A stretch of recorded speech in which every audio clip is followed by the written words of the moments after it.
Kembali di Kompas Siang, Saudara. Ketua Umum PDI Perjuangan Megawati Soekarno Putri memberikan arahan secara tertutup pada kader PDIP di penyelenggaraan bimbingan teknis atau BIMTEK pada Rabu sore. Ketua Umum PDIP Megawati hadir untuk memberikan arahan kepada kader partai untuk melaksanakan tugas dan kewenangan para anggota legislator dan kembali memperkuat solidaritas partai. BIMTEK sendiri dihadiri oleh 3.200 peserta yang terdiri dari anggota DPR, DPRD, Provinsi, Kabupaten Kota, fraksi PDIP. Sementara untuk gelaran kongres diperlukan suara dari DPD dan DPC partai sebagai pemilik suara seperti yang diatur dalam ADART partai.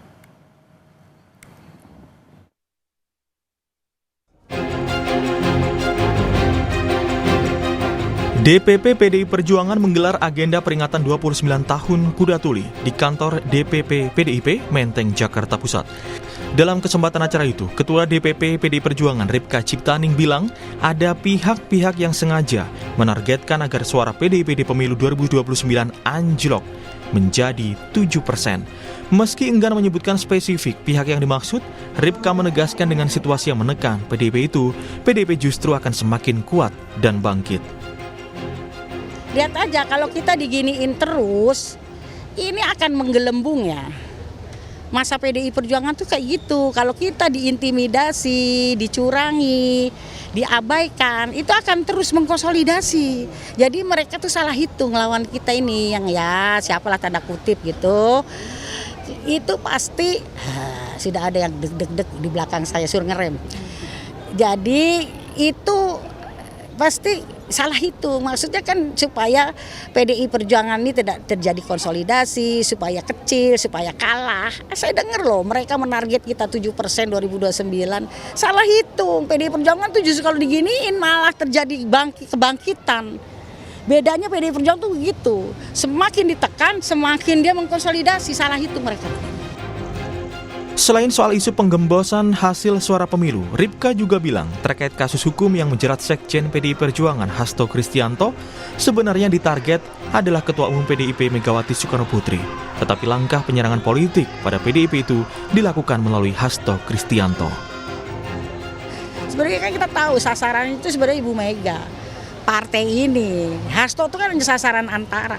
Dicari-cari salahnya, udah tahu dia tidak merintangi pemeriksaan ya, udah enggak. Kalau suap kan udah tahu Harun Masiku yang nyuap ke Wahyu, kok ini Hasto lagi sih? Kan kemarin kita tahu bahwa dia pleidoinya si Hasto tuh sampai kita bisa dudukin loh, itu tinggi banget itu buku, tapi dileplik, diabaikan apa sih ini? Sementara pada saat bimbingan teknis untuk anggota fraksi PDI Perjuangan DPR-DPRD seluruh Indonesia, Ketua Umum PDI Perjuangan Megawati Soekarno Putri memberikan arahan. Dia berpesan, partai ini harus makin besar, jangan malah mengecil. Kalian harus merasa sebagai satu keluarga, harus bergotong royong. Kalau bergotong royong begitu, rakyat akan ikut bersama kita, kata Ketua Umum PDIP Megawati Soekarno Putri sesuai rilis yang diterima redaksi Kompas TV. Tidak hanya PDI Perjuangan yang merasa ditarget. Sebelumnya Presiden ke-7 RI yang juga mantan kader PDI Perjuangan Joko Widodo juga bilang ada agenda besar di balik kasus ijazah palsu dan desakan mundur Wapres Gibran Rakabuming. Menurut Jokowi, semua itu dilakukan untuk menurunkan reputasinya. Ada agenda besar politik dalam tuduhan ijazah palsu maupun pemakzulan. Artinya memang ada orang besar, ada yang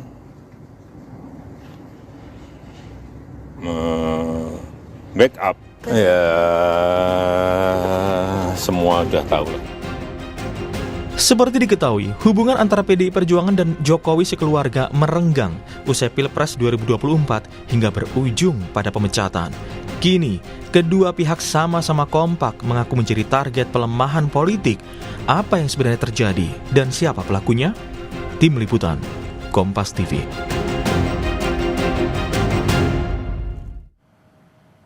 Perkembangan terkini dari BIMTEK PDI Perjuangan dan juga kemungkinan Kongres Partai akan disampaikan jurnalis Kompas TV Niputu Trisnanda dan juru kamera Andini Anissa dari Denpasar, Bali.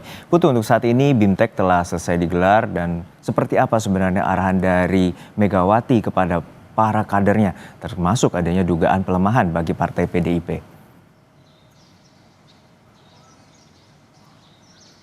Ya, selamat siang Juno dan juga saudara. Sebetulnya kemarin memang arahannya dilaksanakan secara tertutup, di mana kalau berdasarkan informasi yang bisa kami peroleh, ini arahannya disampaikan secara langsung begitu ya oleh Ketua Umum PDI Perjuangan Megawati Soekarno Putri kurang lebih 1,5 jam, di mana selama 1,5 jam itu yang juga didengarkan secara langsung baik itu oleh kader-kader, terutama juga karena BIMTEK ini diikuti oleh DPD, kemudian juga DPC dan DPRD maksud kami, sehingga kemudian yang disampaikan oleh Megawati Soekarno Putri selama 1,5 jam ini lebih banyak menyoal soal bagaimana menjaga konsolidasi internal, di mana kalau kita lihat pesan yang juga disampaikan begitu ya melalui rilis resmi dari PDI Perjuangan, pesannya adalah meminta kader untuk selalu bergotong royong, menganggap satu sama lain ini sebagai keluarga, kemudian juga bagaimana kader-kader harus bisa mengikuti perintah partai. Artinya memang dari 3 poin tadi kalau kita lihat Juno dan juga saudara, sebetulnya lebih banyak pesannya ini disampaikan kepada internal, mengingat bagaimana 2024 sampai dengan 2025 perjalanan partai ini bisa dibilang tidak begitu mudah begitu ya di tahun politik. Justru meskipun secara legislatif suara yang diperoleh oleh PDI Perjuangan ini tetap kokoh begitu ya, ada di peringkat teratas suara terbanyak, tapi kalau kita lihat secara detail dibandingkan dengan 2019, sebetulnya di legislatif pun PDI Perjuangan ini mengalami penurunan dari sebelumnya sekitar 27 juta suara, sekarang di 2024 hanya 25 juta suara. Kemudian juga di Pilpres, apalagi jagoan dari PDI Perjuangan ini harus bersabar karena berada di posisi ketiga dan kalah begitu ya di beberapa kandang banteng, meskipun suara pileknya ini menang telak seperti di Bali misalnya. Tapi kalau dari segi perolehan Pilpres, suara dari jagoan PDI Perjuangan Ganjar Pranowo pada saat itu bersama dengan Mahfud MD ini justru tidak mendapatkan suara yang maksimal, sehingga tentu ini menjadi satu catatan khusus, di mana kalau kita lihat sejalan dengan pesan-pesan yang disampaikan oleh Ketua Umum, mengajak kader-kadernya untuk terus bergotong royong bekerja untuk masyarakat begitu, supaya bisa mengembalikan kepercayaan publik, terutama bagaimana di hubungan internalnya jika memang ada faksi ataupun ada kelompok-kelompok tertentu, ini tetap harus ada di satu garis perintah yang sama, sesuai juga dengan apa yang disampaikan oleh Puan Maharani, Ketua DPP PDI Perjuangan, yang meminta meskipun dari asal daerah yang berbeda-beda, punya tantangan yang berbeda-beda di daerah masing-masing, tapi harus satu haluan, satu tujuan, ya ini sesuai dengan bagaimana perintah partai. Kalau kita lihat juga sebetulnya karena BIMTEK ini sudah ditutup Juno dan juga saudara, dan kita lihat misalnya pertanyaan selanjutnya adalah lantas kapan Kongres ini diselenggarakan? Sejak April 2025 ini sudah hilir mudik begitu ya, isu-isu ini munculan. Apakah Kongres akan dipercepat dengan adanya ancaman-ancaman begitu ya, dengan adanya seperti yang tadi disampaikan begitu, ada upaya-upaya untuk mengaut-aut partai, ada pula kasus pidana begitu yang kemudian menyeret nama Sekjen PDI Perjuangan sebagai roda partai begitu, sehingga ini yang kemudian menjadi pertanyaan, kapan Kongres sebetulnya akan dilaksanakan? Memang sampai dengan saat ini belum disampaikan secara resmi tanggal pastinya, apakah dalam waktu dekat atau seperti apa. Tapi kalau kita lihat sinyal-sinyalnya Juno dan juga saudara, nampaknya ini sudah lampu kuning. Kita tinggal lihat saja lampu hijaunya kapan akan dikeluarkan, karena Puan Maharani kemarin begitu ya di tengah-tengah BIMTEK menyampaikan bahwa insya Allah secepatnya Kongres akan dilaksanakan setelah BIMTEK. Kemudian juga kalau kita lihat sinyal-sinyal lain begitu dari Kongres ini bisa diselenggarakan ketika ada utusan-utusan partai yang hadir, ya ini dari DPD dan juga DPC. Kita lihat dari 3.200 orang yang hadir kemarin di BIMTEK ini sebagian besar ini adalah ketua DPD, ketua DPC, kemudian ada juga sekretaris dan bendahara. Artinya kalau memang mau dilaksanakan Kongres, sebetulnya utusan-utusannya ini sudah bisa cukup untuk dilakukan. Selain itu juga kalau kita lihat posisinya, mereka masih stay semua di Bali meskipun BIMTEK ini sudah diselesaikan.